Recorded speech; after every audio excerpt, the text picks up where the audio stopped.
vondry ny candidat iraika ambin'ny folo anao antsika miaraka amin'ny vahoaka ny zoma ho avy izao.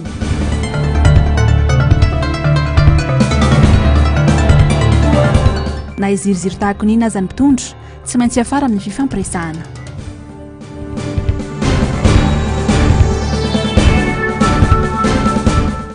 Météo manomboka miditra anaty lohataona.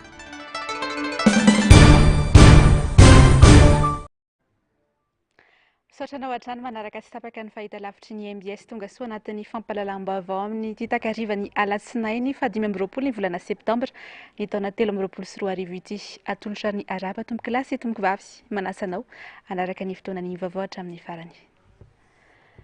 Isantarantsika ny fampahalalam-baovao makasika indrindra ny raharaham-pirenena samy sahy manarina miomana fa ho avy ny fifidianana tsy maintsy amboarina ny rafim-pitantanana ny zotra-pifidianana fa mila manana faharetana kely. Tsy amelana io fahamarinana io raha tsy azonay santionany tamin'ny fanazavany candidat Ravalomanana manoloana ny hetsika ataon'ny vondry ny candidat hirotsaka ho fidiana filoham-pirenena ireo. Dia tsy andanin'izany ihany koa dia nanamafy ny fanohanana ny candidat Larana Fadimy ny mponina Soavinandriana Itasy izay tsy nisalasala ny laza fa tena leo izao zava-misy ankehitriny izao. Nanentana ny mponina ihany koa ny candidat Ravalomanana fa mila masa mandray andraikitra miaro ny safidy ny tsirairay amin'ny fifidianana ho avy io. Zavandre Mahefa sy Mathieu Prince ny tany an-toerana mitatitra amintsika ny andindinina izay. Latsaka anaty antsa ny fantrana sy fahasahiranana ny vahoaka malagasy maro anisa ankehitriny. Marobe ireo tsy misakafo araka ny tokony ho izy intsony. Firenena manana tany afaka mamokatra i Madagasikara ary isan'izany ny faritra Itasy kanefa ny vahoaka sy ny mponina ao aminy tsy manana ankoanina. Mijaly ary tsy manan-kianterana intsony ny vahoaka amin'ny distrika ny Soavinandriana Itasy ankoatra ny fiverenana ny Flora Valomanana eo amin'ny fitondrana. Leo ny fantrana zay nampiarina teto amin'ity firenena malagasy ity ny vahoaka Mandrano Andriamatoa filoha. Leo ny kolokolo ny vahoaka Mandrano Andriamatoa filoha. Leo ny tsy fanarahan-dalàna ihany koa. Leo ny amboletra noho izany Andriamatoa filoha milanao ny vahoaka ny Mandrano. Milanao ny komity manohana any marka Ravalomanana. Manatenanao zahay. Ary eto dia atao retany oren-danitra fa anao an'izay azo atao zahay ampandaninanao any amin'ny vato 7 isanjato Andriamatoa filoha. Monsieur le Président, reo vahoakanao izay Soavinandriana dia Soavinandriana 2023 koa. Tsapanay fitiavanao anay, ampidirinao ny jiro, namboarinao ny lalana, tsy tena fotsiny fa nala volo-patonga eto Soavinandriana dia potika. Marina sa tsy marina? Zany mananasy zany président miala eto Soavinandriana, trongotrongoko isy manam-pahaizana fotsiny fa zao potika. Ka zavatra ohatr'izany Monsieur le Président tsy tantanay. Fa vonona izahay anaraka anao hatramin'ny farany na inkitona na inkitranga tsy miala aminao vahoaka ny Soavinandriana tompoko lahy sy tompoko vavy. Amin'izao fotoana izao moa ray aman-dreny dia tsapanay aty amin'ny distrika Soavinandriana fa tena mila anao président mihitsy ny firenena malagasy satria tena latsaka ao anatin'ny fahantrana lalina ao anatin'ny vahoan'ny tena satana mihitsy zany ny firenentsika ary tena atao hoe babo zany raha ilazana an'izany hoe firenena malagasy zany satria firenena ao anatin'ny manan-karena nefany ampahatrain'ireo le mpitondra fanjakana amin'izao fotoana izao. Koa dia ny aty amin'ny distrika Soavinandriana dia tena tia-ndady. Mila makafahifana amin'ny fomba madio isika ho kosa ny filoha marka Ravalomanana raha namaly ireo antso nataony mponina ireo. Mila masamijoro miady amin'ny tsirariny isika ary mila mailo amin'ny tetikady maloto ka sainy ny sasany atao. Raha ireo rafim-pitantanana misy amin'izao fotoana izao toy ny CENI sy ny ACC sy ny fitondram-panjakana tsy andeha amin'izay izy mihitsy tia akory satria ireo tsy maintsy amboarina aloha ka mananina reo faharetana kely. Amin'ity herinandro ty herinandro avy ty ihany dia fantanareo satria ny anatson-drareo amin'ny Nations Unies zay natao hoe Nations Unies dia firenena mitiapina avy any New York. Tokony avy nareo tia Madagasikara fa misy krizy aty alohan'ny fifidianana satria na dia mandeha any an-dalana zay dia alaindreo sary. Raha mivory moa zay dia tsy avelana eny amin'ny toerana zay tokony vorina. Trano telo kely ohatr'izao no ahafahantsika vorina olona bebe avelana. Hatramin'izay izao vao anisan'izany io fitondrana io. Io zay raha pitsarivo amin'ny 5.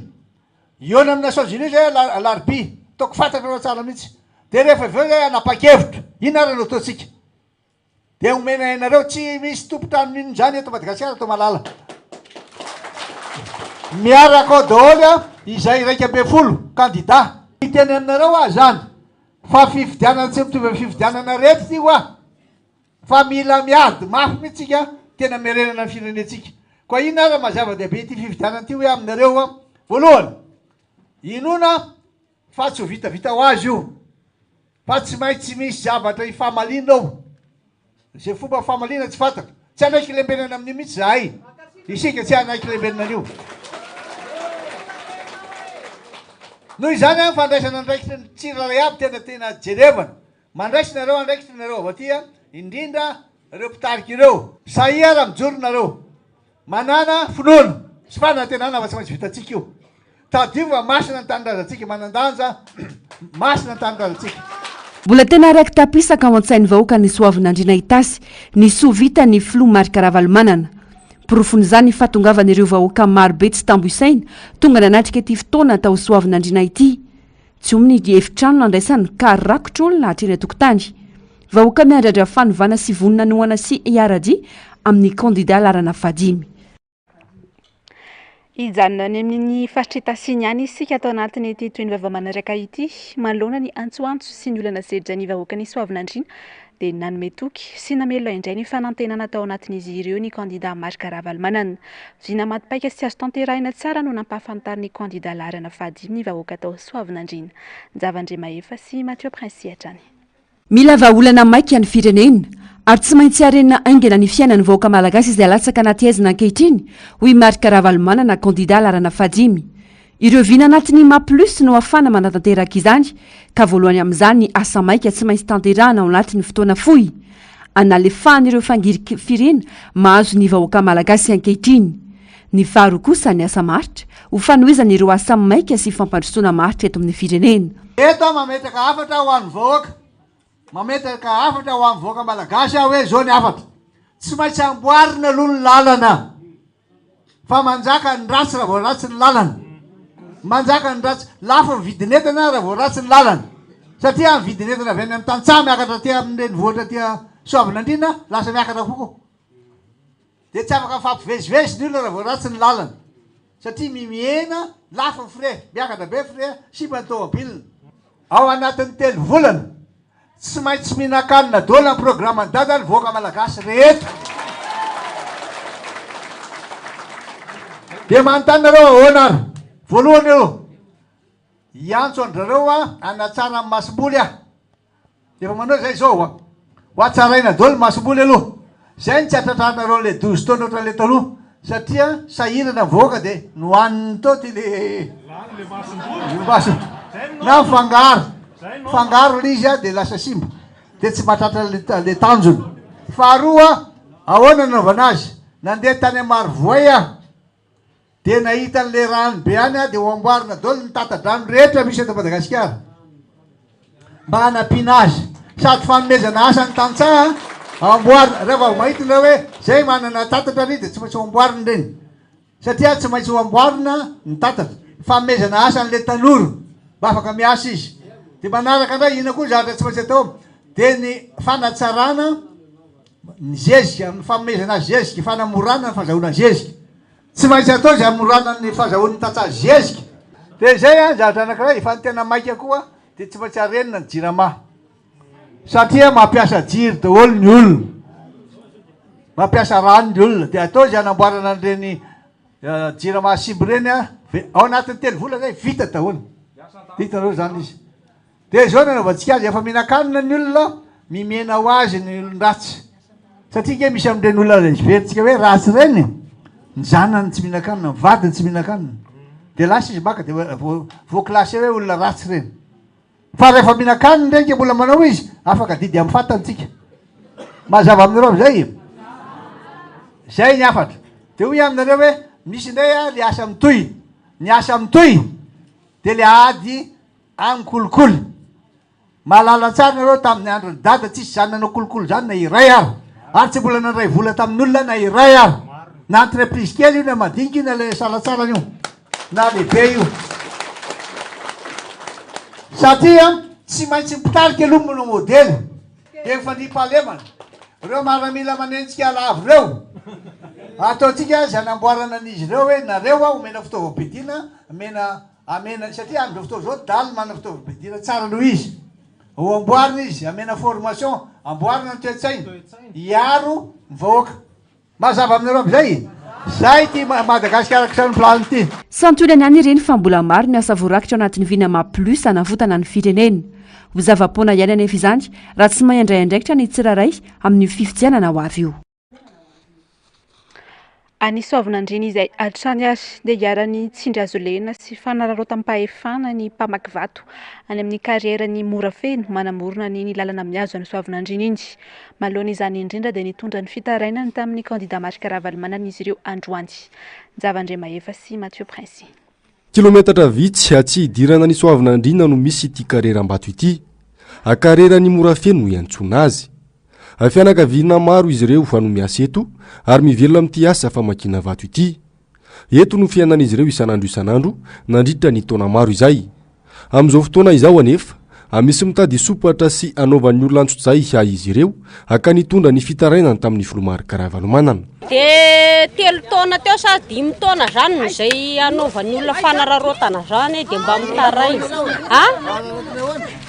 akana vola ataotsy ny rifalavo satria majinika nefa izay eto olona 20 am'zato ray mpianakaviana sy ray mpianakaviana mamelona ny zanaka eto misy eo amin'ny 500 ay zany no mivelona eto amin'ity hatry nisy ity karerana ity nefa tsisy tsony ny alabotro majinijinika tsisy mba sahirana satria mba mavelona anay izy ity andeha hianatra université ara mbola sahirana amin'ny fangalana certificat rehetrarehetra izay ilaina mbola sarotra be ohatra ny anay zao any Antananarivo izy nandehaka nefa any mbola frais ohatra iny mbola lafo tena mbola tsy takatra mihitsy mbola mieritreritra hoe aiza na le tsy ny salasala moa teto ny filomary karavalomanana fa avy tena nantona sy ny any ny marary azy ireo mandalo aty ampary aty apefina manontolo dia nahita nareo teto rehefa teto mantsy nde mandeha zay dia nahita le fitiapiko zareo an'ity vato ty dia mba mahafiasa hoa reo olondreo maro na lehibe na kely manao ny eto daholo dia zao ndray mahina hoe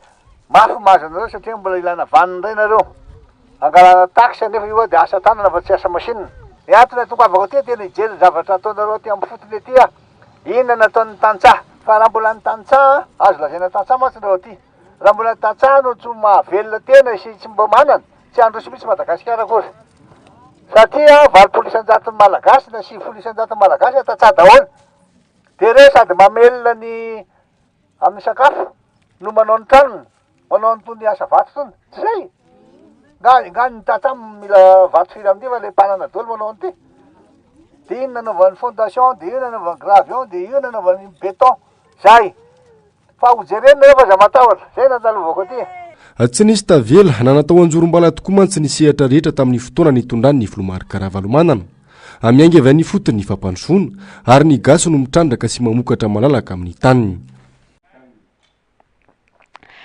ny andrandra fiovana maiky ny vahoaka malagasy fa sahirana tanteraka mila olona mahay sy mitsindry ny malagasy toa azy ihany koa ary mahay ny laharam-pahamihana ny kandida laharana fahadimy karavalomanana ihany no fantatray fa mahavita izany hoy ny antsoantso nataony mpona tamin'ny lalam-pirenena voalohany iny raha niona tamin'ny Javandre Mahefa sy Mathieu Prince nanomboka tamin'ny fanonganam-panjakana ny taona 2024 ny totongana tanteraka ny faharom-piainana ny vahoaka malagasy ny korosofahana ny toe-karena sy ny sosialy ary mbola takaitra navelan'izany ny zava-misy amin'izao fotoana izao mitovy avokoa ny fitarainana sy ny fijaliana iainany akamaroan'ny vahoaka malagasy indrindra ireo tantsahany ambanivohitra any tsy mianandray intsony ny akamaroan'ny zaza malagasy satria tsy ampinety manana ny ray aman-dreny ny fandriampahalemana mangony fotsiny ary tsy mandry andro tsy mandry alina ny mponina noho ny afitsoka ny tsy fandriampahalemana misedra izany ireo mponina amin'ny lalam-pirenena voalohany iny ka nitondra ny fitarainany tamin'ny kandida laharana fahadimy Marc Karavalomanana tsy fidy frantsay zany ie gasy ohatrana ihany zavatra tena enja mba ianarana ekôly mpanjakana fa vola tsy toko tsy foroana ny alola ty taminazy voavatsy table vatsina ny kaye ny amin'ny voalohany tsy mandoha kalazy matsapa mijaly amin'izao tsy matsapa mijaly zanaka zao tokony hianatra stock zao hoe nefa ilay tsy sakafo ny zanakay tsy zazary. Tena mararana zao dia eo ane mpianatra ny fiainana vidim-piainana tena tonga dia any amintsika reraka mihitsy amin'izao tonga dia banga betsaka tonga dia le vidim-piainana mihitsy zany tonga dia ohatrany hoe tsy zakana mihitsy le izy fa dia mba maniry aloha mba hiveriny dada na eo amin'ny fivarotana eo amin'ny fiainana zany latsaka be mihitsy vao tsy teo dada miandrahandra fiverena mihitsy ny mba hiveriny amin'ny loniny ohatrany hatramin'izay Atsikivy fa mbola manana fanantenana nefa ireo-ponina satria mbola naneho ny fahavononany izay hamerina amin'ny lohan'ny fiainan'ny vahoaka malagasy indray ny Filomary Karavalomanana kandida larana fahadimy. Tsy vita ny vava nefa izany fa mila firaisan-kina sy fifanohanana hoy ihany ny Filomary Karavalomanana. Faly tena faly mahita anareo satria mbola manana fanantenana be nareo. Mbola ao anatinareo le fanantenana. Dia izao tena nalahelo anareo mihitsy aho jereo ty fahorianareo.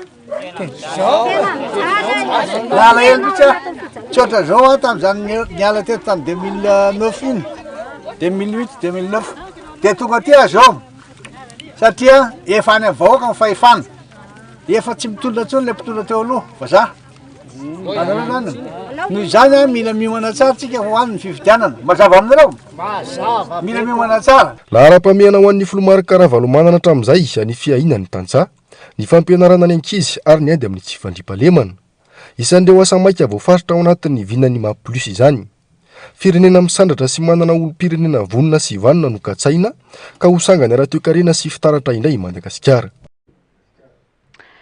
Toy ny olon-drehetra dia niantsena sy nitafa tamin'ny mponina tao ampary sy soavinandriana ny kandida Mary Karavalomanana androany naoraka moa izay nandalovany ary nifanitsakitry ny olana narady azy nandritra izany samy nitondra ny fitarainany ny rehetra indrindra ny tantsaha sendrazy tamin'ireo tanàna ireo.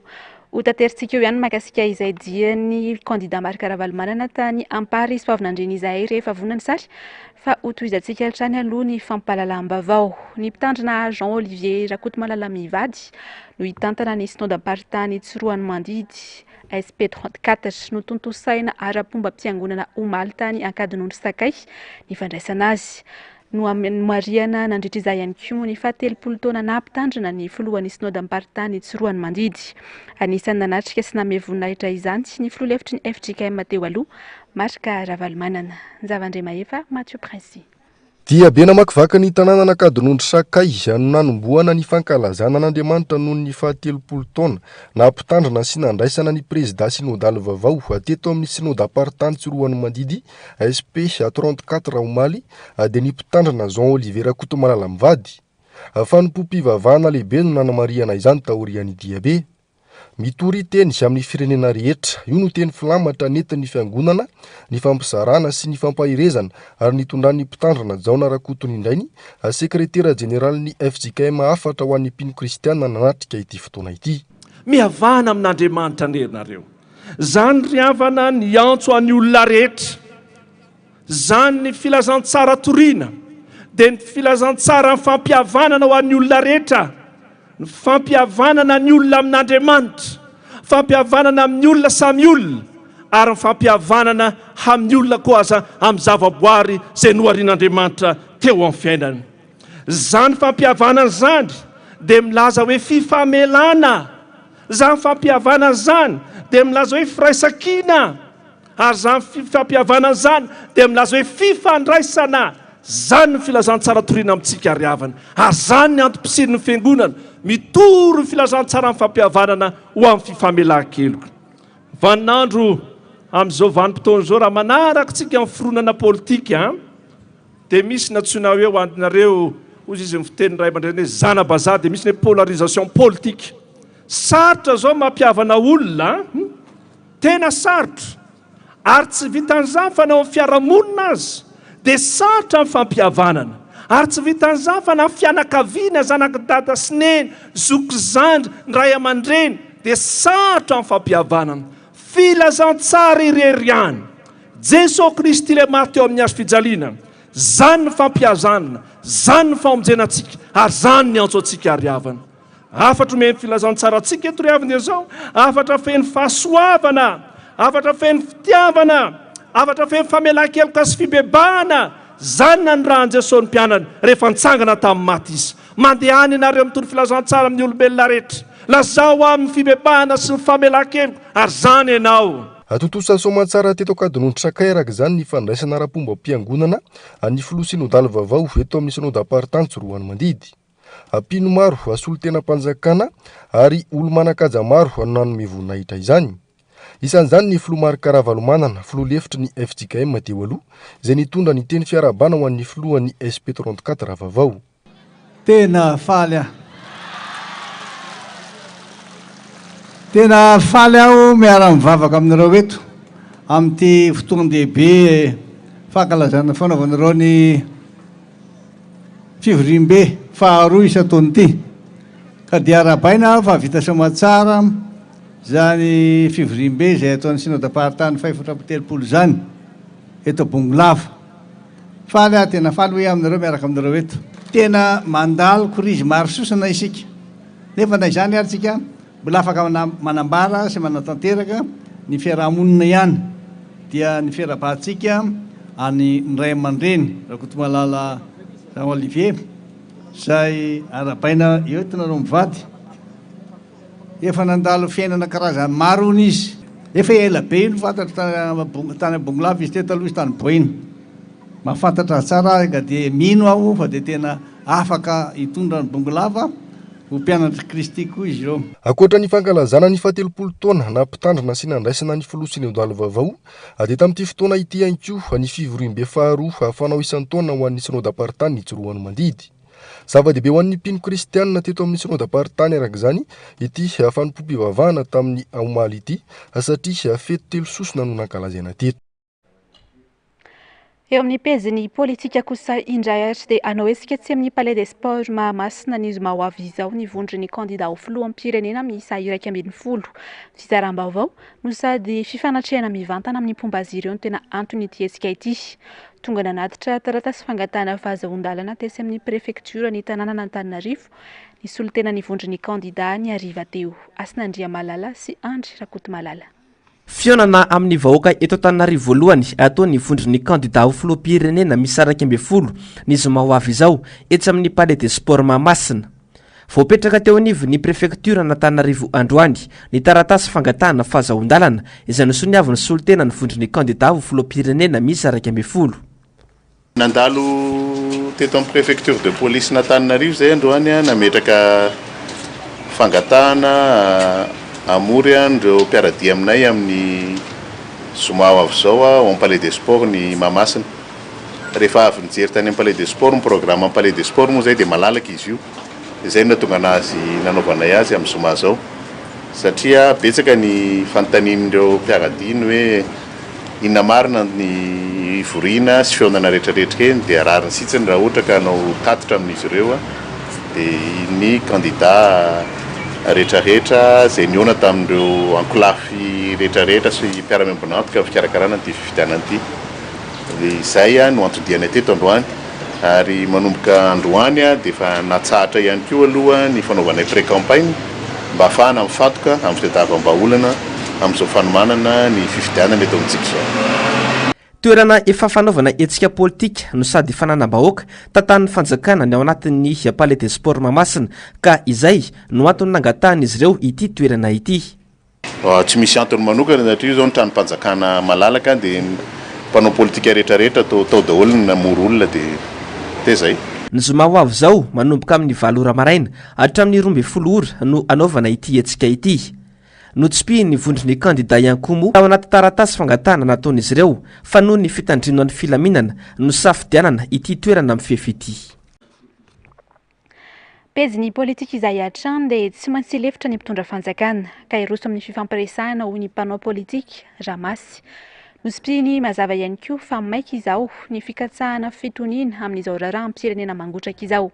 Tsy maintsy gouvernemanta sy seny ary fitsarana avy momba lalampandrenana tsy mitanila no ikirakira ny fifidianana ho iatrany ity mpanao politika ity. Fanadiadiany Asinandria Malala sy Tahiry Aina. Na iodika vy na iodika vanana tsy maintsy iroso amin'ny fifampiresahana ihany ireo mpitondra izay miziriziry tsy mihaino ny hafa ireo.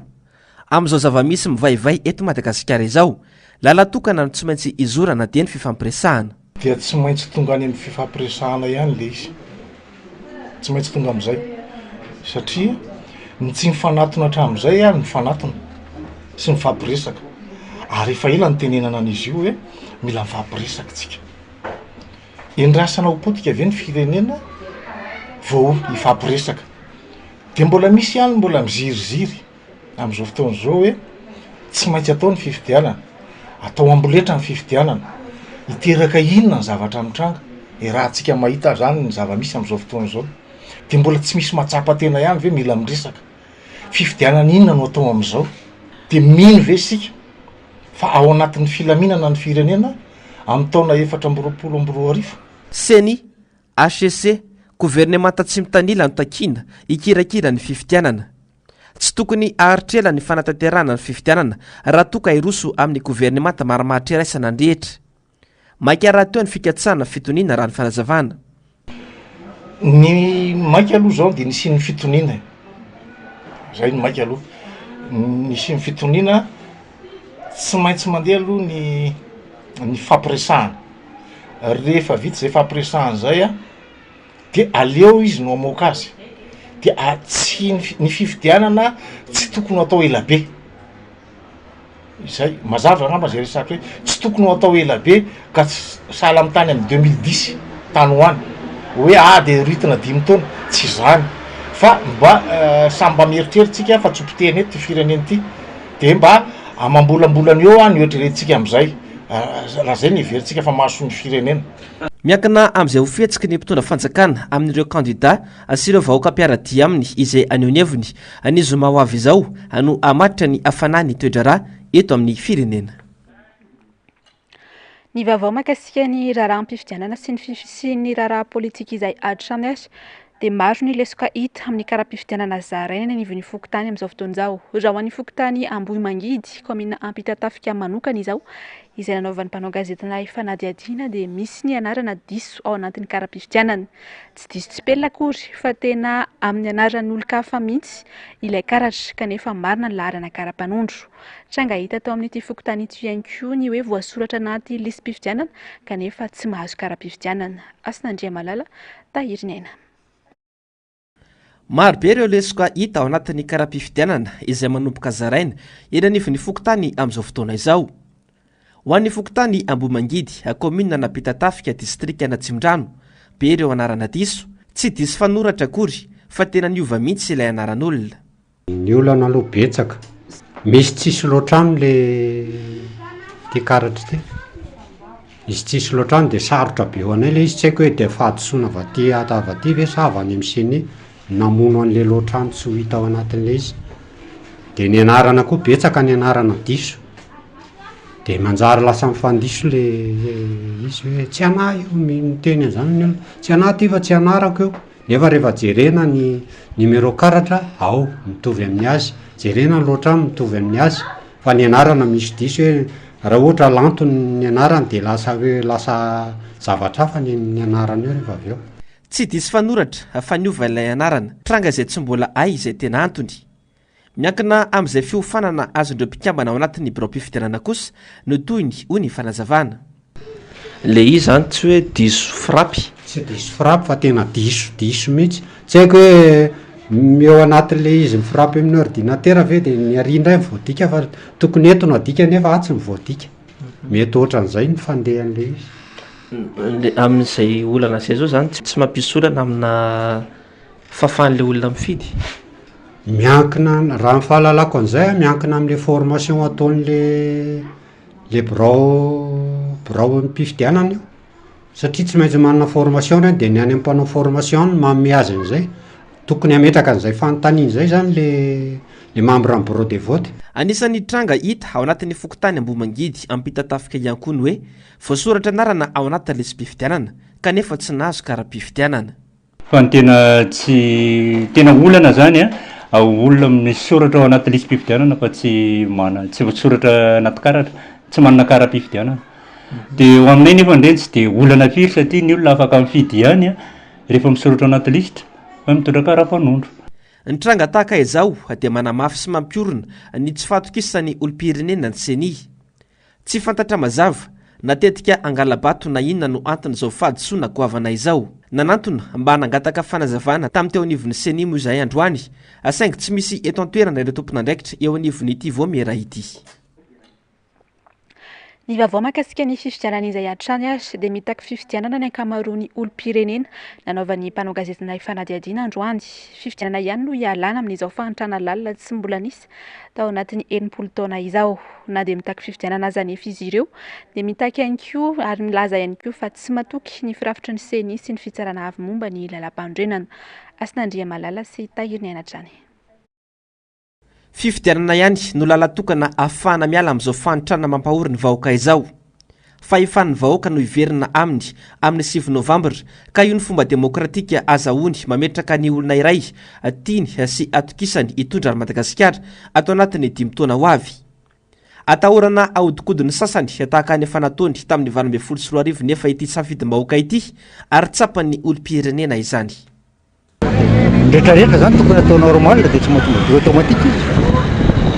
Fa fahitanao ny amin'izao normal ihany hoe rehetrarehetra. Sarotsarotra sarotsarotra ka. Fa ina mahatonga anao amin'ny tena izay? Amin'ilay ohatra mibetsaka loatra ilay tsy voasoratra ohatran'izany. Tena io aloha mbola baraingo, mbola tsy fantatro hoe mandeha normal sa hoe misy korontana mbola tsy hay. Tena ohatra misalasala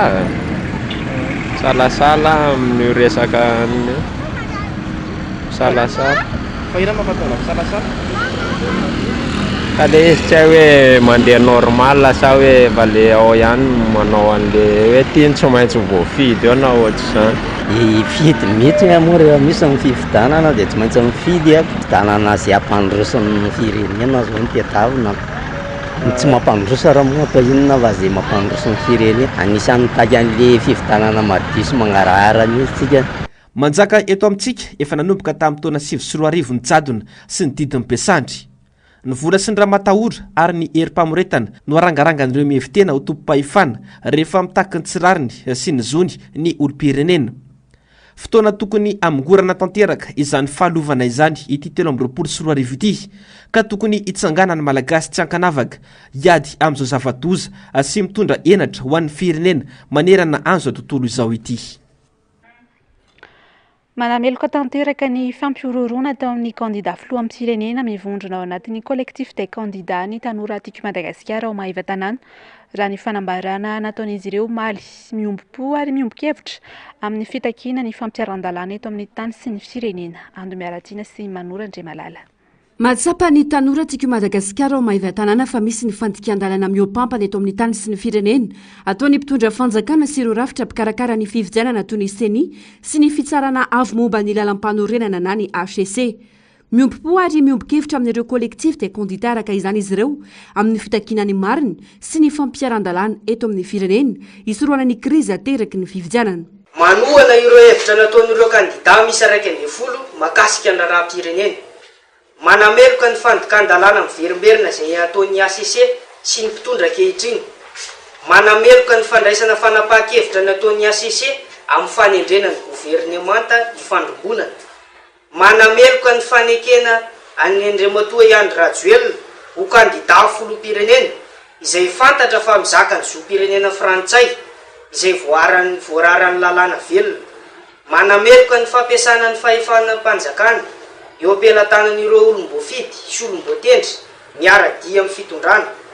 Manameloka ny fampiororona sy fampitahorana ka ampiasana ny herim-pamoretana atao amin'ireo kandida. Miantso ny hery-velona rehetra eto amin'ny firenena ny tanora timo ao anatin'ny fanambarana ataony. Miantso ny FFKM fiombonam-be iraisam-pirenena, ny folo alin-dahy, ny ray aman-dreny ara-drazana, ny silamo ary ny hery-velona rehetra hijoro andray andraikitra andamina ny savorovoro misy eto amin'ny firenena. Mankahery sy manohana trano mivondry ny kandida, ny solombavam-bahoaka, ny loha-olona izay miezaka manaja ny lalàna velona. Miantso ny vahoaka malagasy rehetra hijoro sy ho saro-piaro amin'ny fanajana ny lalàna. Tsy rarahana toko politika na vondron'olona ihany ny raharaham-pirenena fa rarahany malagasy sy mantolo. Tokony ho sarotony sy saro-piaro manoloan'izany rehetra indrindra amin'ny famerenana ny mahatanotandalàna ny Madagasikara. Ijanona any amin'ny faritra ihany isika ato anatin'ity toy ny vaovao-manaraka ity dia tontosa omaly tao an-tampon-tanàna Antsoranana ny fivorian'ny tanora sy ny vehivavy tiako Madagasikara any an-toerana. Nanotrona azy ireo tamin'izany ihany koa ny mponina mandrafitra ny fokotany 520 ao antsaranana voalohany sy faharoa. Voaresaka tamin'izany ny raharaham-pirenena ankehitriny ny sosialim-bahoaka fa indrindra ny fanisakisahana ny lalam-panorenana miverimberina eto amin'ny firenena. Resy lahatra ihany koa izy ireo amin'izao fa ny vina MAP+ entiny ravalomanana marika kandida ho filoham-pirenena larana fahadimy eo amin'ny bileta tokana ihany no afaka anavitra ny firenena. Nampiseho ny fahavononany ny rehetra fa anohana sy anao ny ezaka rehetra ampandany ny kandida ravalomanana. Raha izay ny avy any Antsiranana dia tafatsangana omaly ary asa avy hatrany ihany koa ny komity manohana ny marika ravalomanana na ny KMMR ao Alasory. Isan'ny nanatrika ity fifidianana teny Alasory ity moa ny KMMR nasionaly izay notariany Raharinay Voandriana Antoandro, Ando Miaratiana sy Tahirinaina. Toe-tsaina am'rahina mifankatia ary mifanampy no takiana ampandaniana ny kandida ravalomanana amin'ny fifidianana ho avy hoy ny KMMR Avaradrano.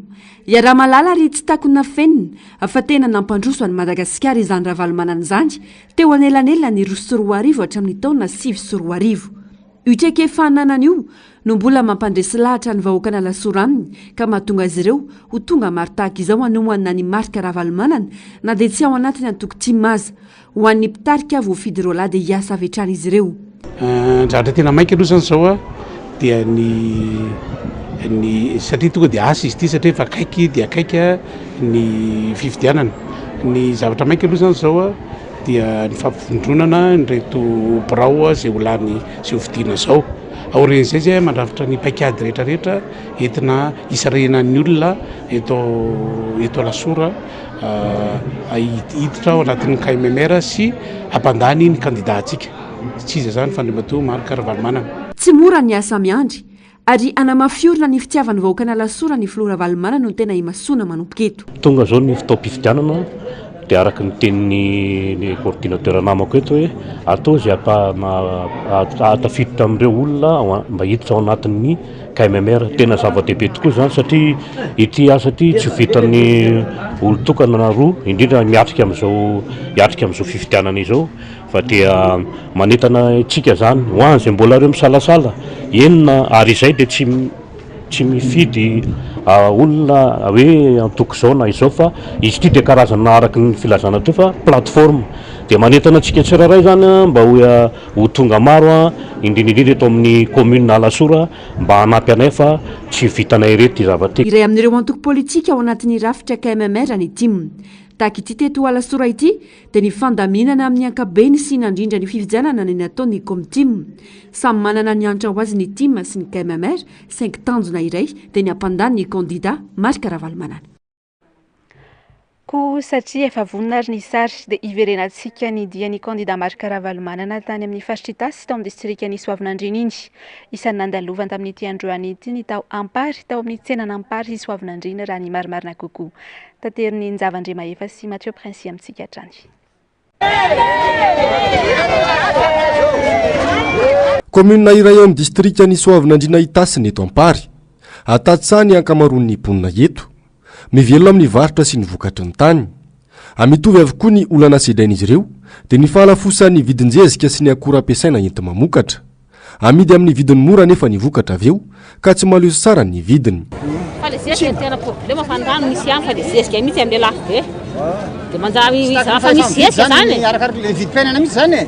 Tsy voatosika ohatranao ohatran'le hoe olona tsy ampikaly zany ny fambolena amin'izao. Matoky ianao malagasy atsika. Ray aman-dreny malagasy. Vidin-jezika tena lafo tena miakatra. 300 ny vary.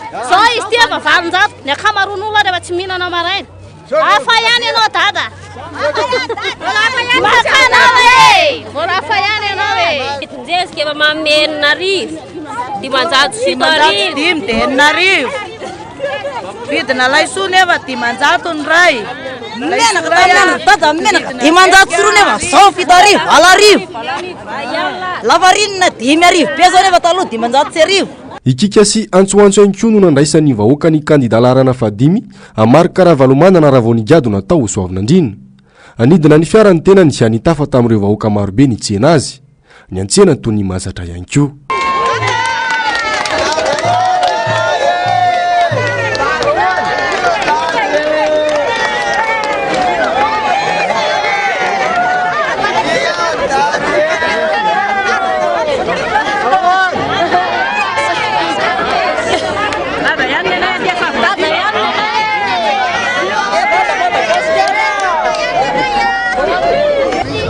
Soda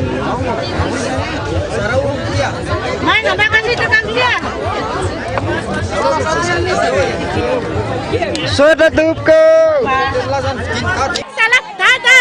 Ny fambolenanay tatsasa mitolongana dia mitotongana ny vidiny ka zaho mba miangavy izay mba mandalika tamin'ny fambolenako satria izay manogana anao foana timo izay.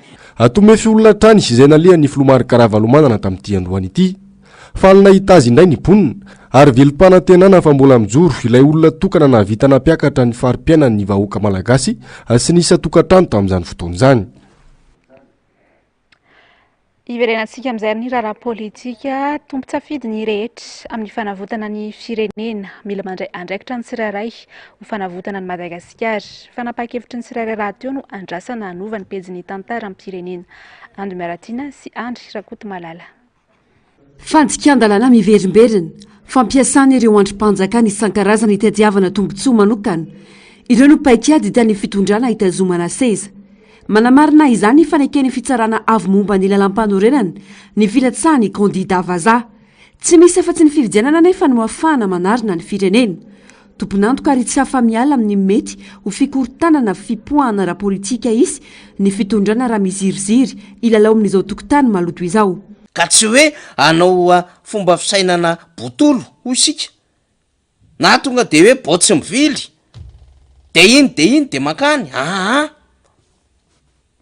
tsy maintsy apetraka tsara fa le fitondram-panjakana te andeha amin'io lalan'io hoe forcetsika anderanga ny élection zay lalana eo zay kotiny eo vidina de miaseho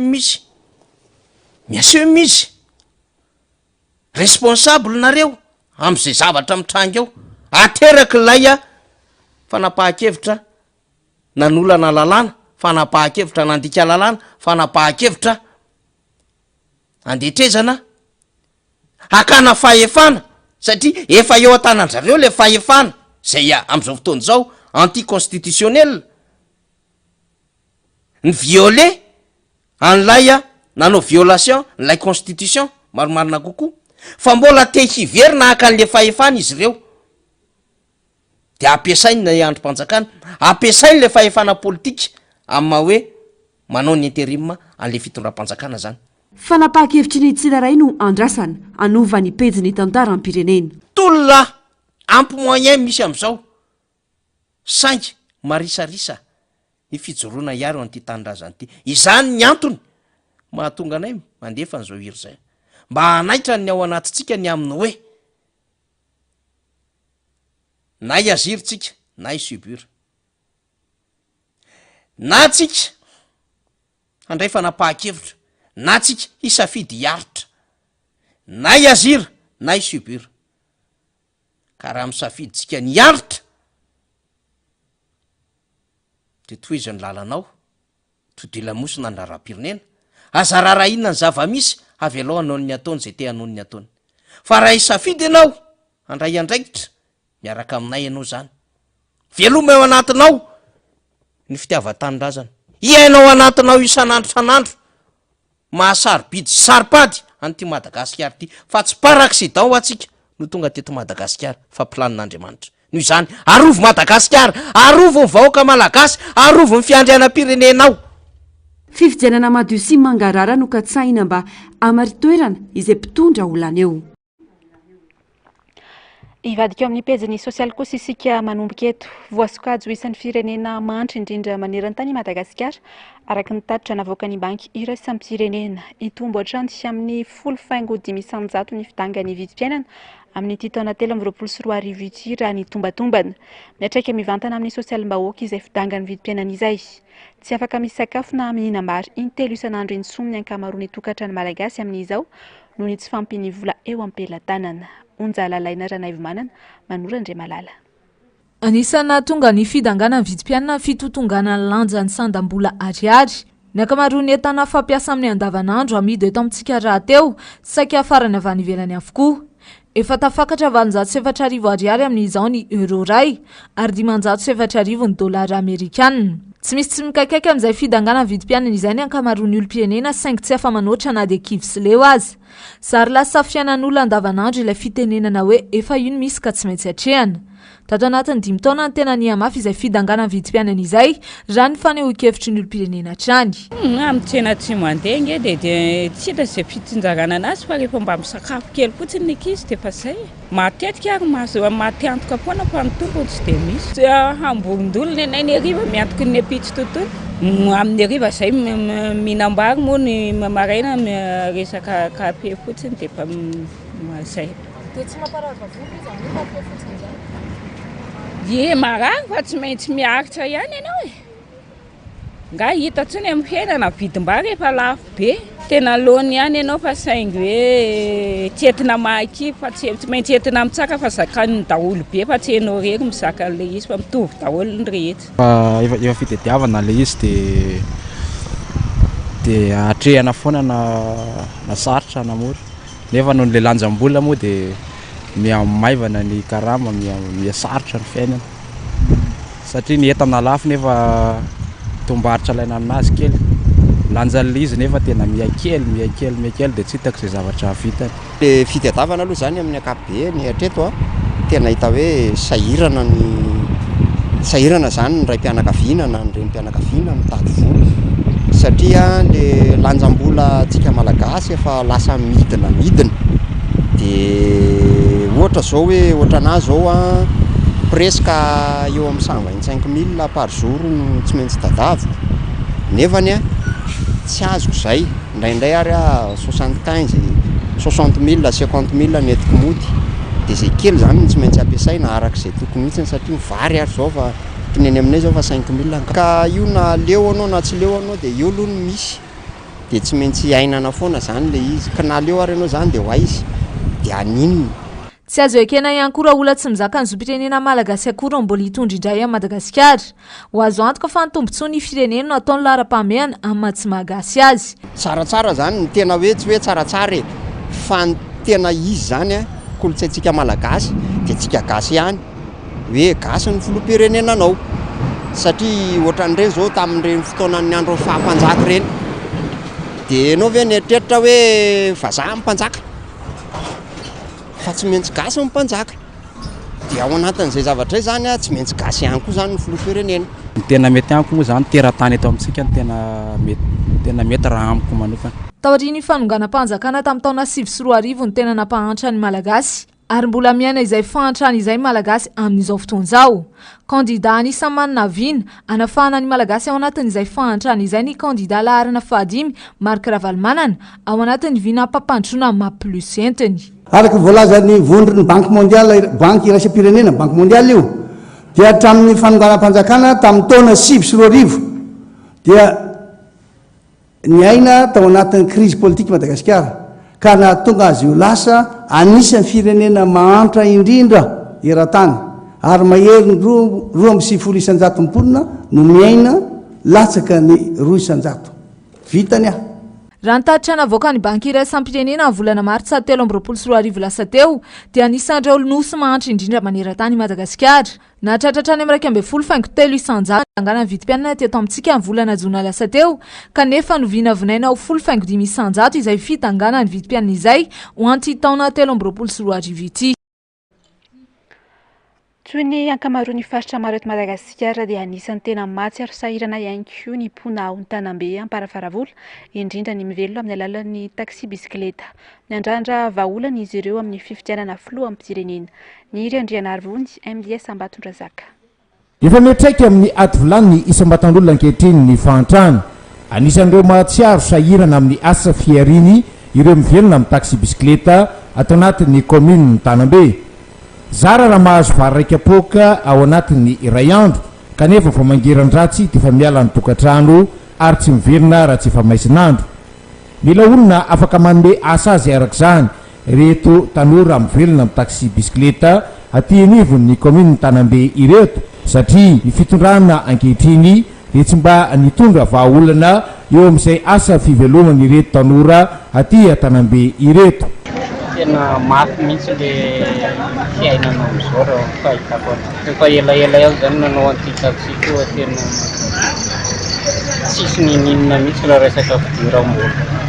Etaetanay zao dia resaka asa ny tokony mba ho anay tanora mba entina hitadiavana finankananay misy za mihitsy fa tsy manjanaka amin'ity mampiadony vary isany asa fivelomana zao sahirana ny olona ny olona tsisy vola tsisy vola manao taxi zao tsy mahazo vola tina azony tsisy vola ny voinziera dia tokony tsisy vola zao le olana sevainay zany am'le resaka file mora le file miadivaritra le olona dia ohatrany sala miesina tena zay dia le manto koa maro be dia micontre zay le manto etaetanay zany mba tokony misy fanampiana be fanjakana ohatra hoe resaka piesy lalana koa ratsy be ny lalana dia tokony mba hisy fanampiana zay am'le piesy zay zany mba etaeta ny kandida larana fahadimby Andriamatoa Marc Ravalomanana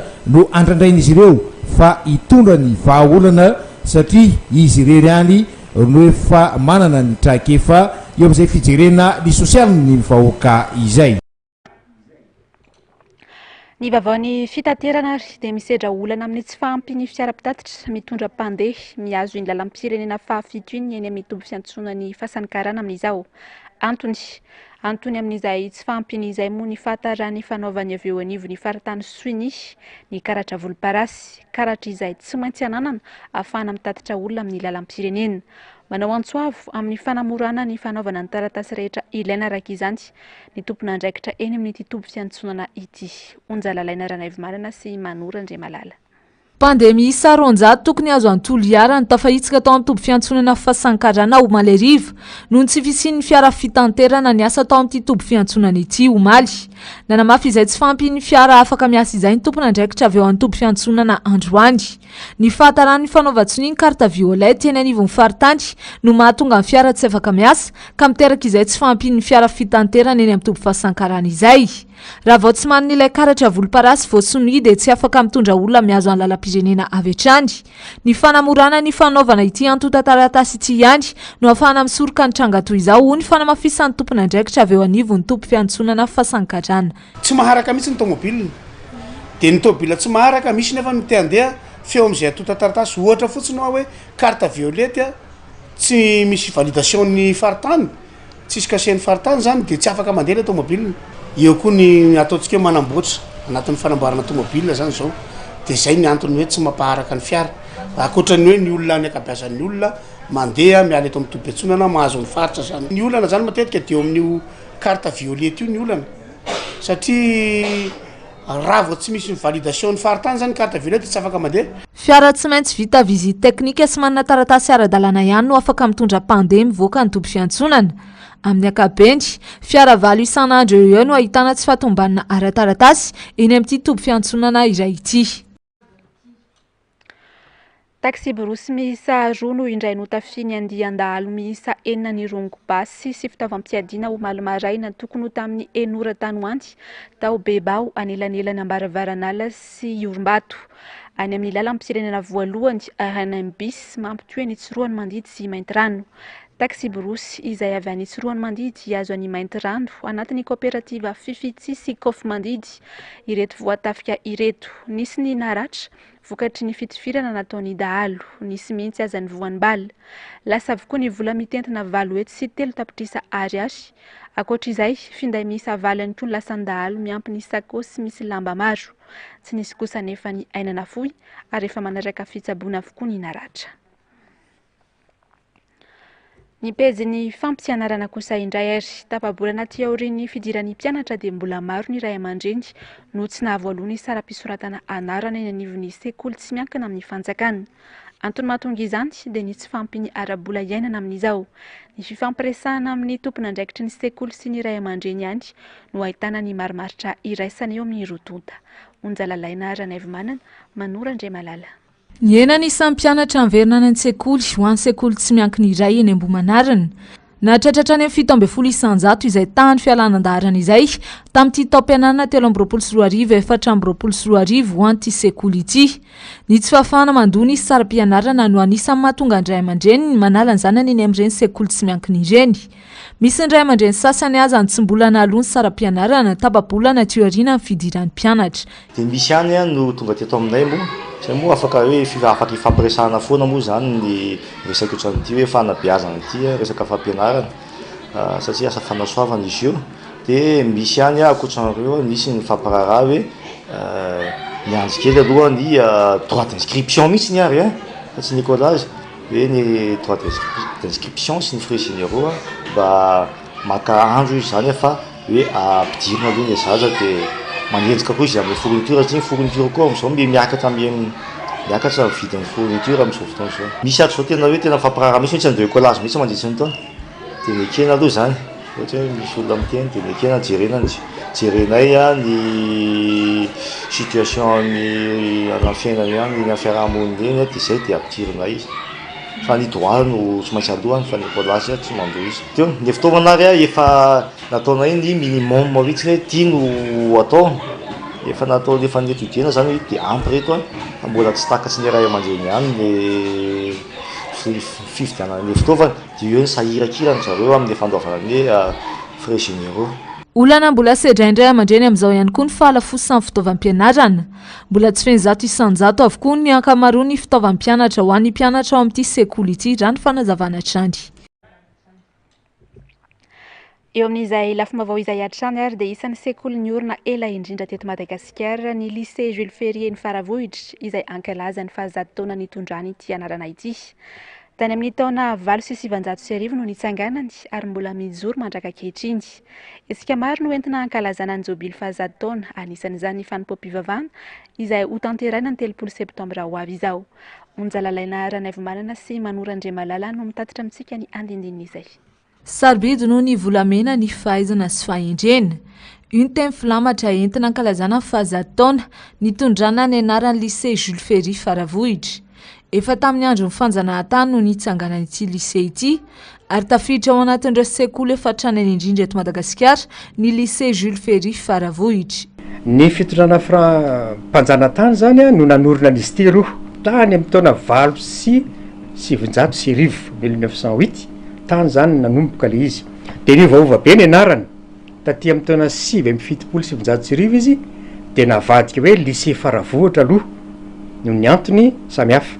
Lycée Jules Ferry zany ny 20 avrily 420 ny 1 aogosty izay 5 dia ny tantan'ny malagasy amin'izay izy ity raha vazaha foana zany ny tantana azy nanomboka tamin'ny 790 tantanan'ny malagasy dia mandrakitiny androany zany dia ny malagasy ny tantana azy. Tsy afaka misaraka amin'ny fanabeazana ny fitandrona sy ny fanarahana ny fitsipim-pahaizana izay fanalahidy azona vokatra tsara eo anivon'ny sekoly. Fa tsy milalao amin'ny resaka fitsipim-pahaizana mihitsiny ny eto amin'ny lycée Jules Ferry tsy manavaka io na zanakiza na zanakizy fa rehefa manaiky ny anatra eto dia manaraka ara-dalàna tsy miaraka mihitsy ny vokatra sy ny fitsipim-pahaizana raha ohatra ka mikoragorana ny fitsipim-pahaizana. Maro ny hetsika atao ankalazana izay faha-100 taona ny sekoly izay. Isantaran'izany ny fanimpom-pivavahana izay atao ny 3 septambra ho avy izao. Eo ihany koa ny lalao ara-panatanjahantena andraisan'ny mpampianatra, ny mpandraharaha, ny mpianatra, ny mainto milaly ary ireo mpiara-miasa rehetra anjara. Mandritra ity taom-pianarana 13 420 ity no ankalazana izay jobily faha-100 taona izay. Tany Toamasina kosa indray dia nanao isika fizarana fitaovam-pianarana ny vehivavy tiako Madagasikara amin'ny distrikany Toamasina voalohany. Ka ny vehivavy mpikambana Timma no notolorana izay fitaovam-pianarana izay ho fanampina ny zanak'izy ireo amin'ny fotoana fampidirana mpianatra toy izao. Nandritra izay fotoana izay ihany koa moa no niantsony izy ireo ny vehivavy rehetra andray anjara mavitrika amin'ny rarahanam-pirenena fa indrindra ny rarahanam-pifidianana. Andro Miaratina sy Manoran-Dremalala. Ampitombo ny tany zaza sy ankizy miditra an-tsekoly. Anamaevanana ny fasahirana ny ray aman-dreny amin'ny fampidirana mpianatra no anisan'ny laharam-pamena ho an'ny vehivavy tiako Madagasikara ao amin'ny distrikany Toamasina voalohany. Natomboka tao anaty ny asa sosialy izany hoe ireo mpikambana no sitraka fanampiana tamin'ny tindra mitoraka ity. Fitaovam-pianarana tena ilaina no nomena azy ireo toy ny kahie. Pianay ny zanaka tiako Madagasikara jiaby ho andeha ampianarana izany raha linay ho tafiditra an-tsekoly. Ary mba hatoto fianarana ahafahana mijaly mahazo ilay ray aman-dreny indrindra fa ny reny izay mitegotego fatratra amin'ny fampidirana mpianatra amin'izao fotoana izao a ny anoloranay an'izany kahie zany. Mafoany ireny mpianakaviana amin'ny mampiditra zazan-tsekoly ankehitriny miampy ny vesatry ny vidangany vidim-piainana.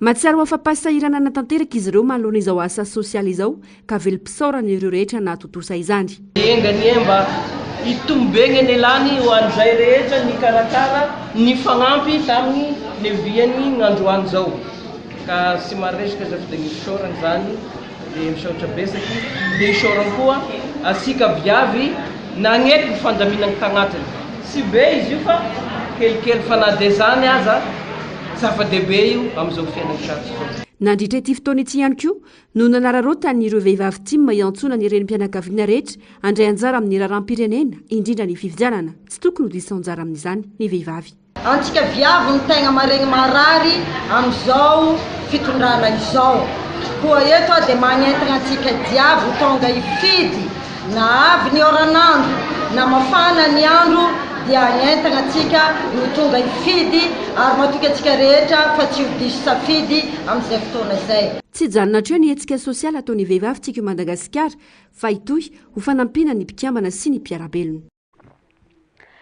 Eo amin'ny vavany mety ho toetry ny andro kosa indray ary dia manomboka minitra tsikelikely ao anatin'ny valim-potoana ny hafanana izay lalana makany amin'ny fahavaratra isika eto Madagasikara amin'izao. Hiakatra tsikelikely araka izany maripana ny atoandro saingy mbola hitoetra kosa ny atsika ny hariva sy ny maraina raha ny fanazavany avy eo anivony sampana mpamantatra ny toetry ny andro. Asinandria Malala sy Tahiry Aina. Utsapanimponina eto Madagasikara nanomboka androany ny fiakarany maripana satria efa manomboka miditra ao anatin'ny vanim-potoana mafana isika ho ny sampana mpamantatra ny mety ho toetry ny andro etsy Ampandrinomby. Somary mivadibadika kely ny toetry ny androntsika tao izay tamin'ny faran'ny herinandro teo saiky nanerikerika ny andro amin'ny ankapobeny na raha naorana malefaka mihitsy ara tany amin'ny ilany atsinanany nosy amin'izao indray nefa ny mitoetra ny zavona maraina mafana ny andro rehefa atoandro somary mivadibadika eny ihany izay manam-porofo fa mirona ao anatin'ny vanim-potoanan'ny lohataona isika izao na vanim-potoana manasara taona. Rehefa vanim-potoana ny lohataona toy izao dia somary mivadibadika ny andro mibetika zany mety mbola atsiaro atsika ihany isika indraindray zany hoe mety manao volonandro ririnina indraindray ihany koa nefa ny anao volonandro fahavaratra mety hafana be ny andro mety iseho ny oram-baratra mety iseho ihany koa mety atetim-potanga ny avandra rehefa vanim-potoana ny lohataona toy izao. Mbola izy kosa nefa ny orana any amin'ny faritra Atsinanana sy Atsimo Atsinanana. Orana saika mivangony kokoa any amin'ny morontsiraka Atsinanana iny manomboka ny asavahatra any amin'ny morontsiraky vadivavy na fitovinany eo. Andrahoana mety arahana herikerika kosa ho an'ny faritra loatra mangoro faritra hafa maina ny andro amin'ny ankapobeny fa noho izay vanim-potoana ny lohataona izay dia tombanana hiverina andrahoana mety isy any erijika isina orana tandrifindraona indraindray any amin'iny ilany andrefa Madagasikara iny zany any amin'ny atatany ny fahatry Melaky sy Amenabe mety hita tratran'ny lavako zay indraindray. Vanim-potoana mampirongatra ny karazana retina ny vanim-potoana mampisara taona tahaka izao ka entana ny rehetra mba ho samy mailo. Ny vavaon'ny fanatanjahantena kosa indray ary nanomboka omaly ny fitiliana ny mpilalao andrafitra ny ekipa Isoltenana Ambohimanarina amin'ny fifaninanana top 24 fédéral 2 amin'ny taranja baolina lavalava. Anisan'ny tanjona amin'izao lalao izao moa dia ny ampiakarana ny lentany mpilalao izay hita fa latsaka ambany. Ando miaratina Tahiry Aina. Tsy manana kianja fana amin'ny lalao ny mpilalao baolina lavalava etsy amin'ny boriboritany fahenina ka voateritetsy amin'ny kianja ny Malakamy manana tanterana ny fitiliana ireo mpilalao sy klioba Isoltena azy ireo amin'ny lalao top 24. Amin'ny 9 oktobra no manomboka ny fifaninanana saingy ny fitiliana ireo mpilalao kosa nanomboka omaly. Tsy mionona fotsiny amin'ny fifaninanana top 24 ihany koa nefa ny any Ambohimanarina fa sady miezaka mpiakatra ny lenta ny mpilalao. Fampivondronana ny mpanao rugby izay andravitra ny asa Ambohimanarina izay atrika ny fédéral 2 izay atao Tsoela ary efa ny voazara ny pola dia androa zany fifantenana andreo zoera hoe mba anampy sy andravitra ny asa Ambohimanarina. Raha fahitako manokana aloha ny lesiko le bandy sy ny mpitantana satria Ambohimanarina raika ambin'ny folo fokotany raha raika ambin'ny folo fokotany io be dia be ny zoera ny club misy eto dia nefa ny misy zany zoera maina anaty club fa tsy omeny ny mpitantana anazy dia izay zany mbola anaovako antsoavan'ny mpanao rugby raha tiana hoe la sambo manarina ary ty a victa fandresena amin'ity raisantsika ity dia angatahako aminareo zany andaontsika hiaraka hientana amberina lazana Ambohimanarina. Tafakatra tamin'ny top 16 moa ny ekipana Ambohimanarina ka niarahaba ireo mpilalao ny solombavamboaka Timo Matontsoa Andriamampandry izay sady irapia ireo mpilalao baolina lavalava eny Ambohimanarina no sady anolotra fanampiana sy fampitaovana ihany koa. Zany katerrain zany ny antsony malamatana rehetra tompony andraikitra zany mba andray andraikitra ao anatin'izay. Eo ihany koa zany misy koa tsy fampin'ny fitaovana eo amin'ireo club maro sy ny joueur mesaka zany ny tenanay manampy fa tsy vita irery izy io fa tokony rehetra zany no mifarimpona manampy ireo joueur sy ny club ao anatin'izany. Ary ny fahatelo dia anisan'ny zava-dehibe mihitsy ny fanampiana ny fanazaran-tena tahaka nytony rugby tony izay anisan'ny tena be pity mihitsy ary anisan'ny koa zany manova ny olona ary anisany manampy ny olona zany amin'izay hoe miala amin'ny zava-matomelona maro isan-karazany zany dia eto Ambohimanarina dia anisany tena mana-talenta mihitsy amin'ny fanatanjahantena fa teto ny voroan'ny national raha miresaka rugby io na foot io na basket io. Maro ireo mpilalao mahay sy mafy ny baolina lavalava etsy Ambohimanarina ka hisolo tena avokoa ireo fokotany 120 ao amin'ity distrika ity. Amaranantsika ny fampahalalam-baovao tahaka ny mahazatra ireo amin'ny maresaka iraisam-pirenena dia ampitsahatra ny fandefasana miaramila ny Niger i France ary anaisitra ihany koa ny masoivony ao amin'ity firenena ity raha nambarany filoha frantsay Emmanuel Macron omaly tao amina fahitalavitra iray. Taorian'ny fanonganam-panjakana izay nanesorana ny filoha voafidy tany an-toerana no antony io fanapahan-kevitra ny fanazavany hatrany. Ando miaratiana sy Tahiriny Aina no mitatitra amintsika ny mahakasika izay. Taorian'ny fanonganam-panjakana tao Niger nanambarany filoha frantsay Emmanuel Macron omaly fampitsahatra ny asan'ny miaramila ao an-toerana ary anala ny masoivony ao amin'ity firenena ity. Tranga izay efa nampozina ihany ny mpanao ara-baovao satria mialo izao efa nandre fanapahan-kevitra nitovy tamin'ity ihany la Frantsa taorian'ny fanonganam-panjakana ka nanalan'ny miaramila ny tao Mali sy Burkina Faso mpifanolo-bodirindrina amin'ny Niger. Miaramila n'arivo no napetraky Frantsa atao amin'ny faritra maro tao Niger no ny fangatahany mpitondra afrikanina hiady amin'ny vondrona jihadista. Natratra 500 teo eo ireo miaramila ny asa tao Niger nanomboka ny volana Jolay lasa teo nanomboan'ny fanonganam-panjakana. Nandany baiko ny jonty Frantsa anala ny masoivoiny ao an-toerana ary nanamafy fa tsy manaiky ny maharadalàna ny putrista. Tsy nitsahatra ny tombony disadisa teo amin'ny Frantsa sy Niger izay natany frantsay teo aloha tato anatin'ny herinandro maromaro zao.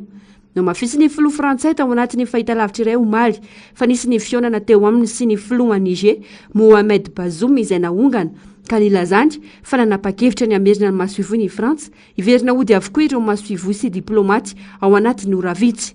Nampiny tamin'izany fampitsahatra ny fiara-miasa aratafika amin'ny manam-pahefana nigeriany ny Frantsa. Isorona tsikelikely ao an-toerana ny miaramila hatramin'ny farany ity taona 2022 ity. Ny ampangan'ny sekretera jeneraly ny firenena mikambana no nanakatsakana ny fahafahan'ny firenena avy any Afrika andrefana sy anatrika ny fivoriany isan-taona eo amin'ireo mpitondra firenena isy ny fitoniana eo amin'ny Frantsa sy mpiaradia amin'ny fitondrana miaramila izay naka fahefana tao Niger ny zoma lasa teo.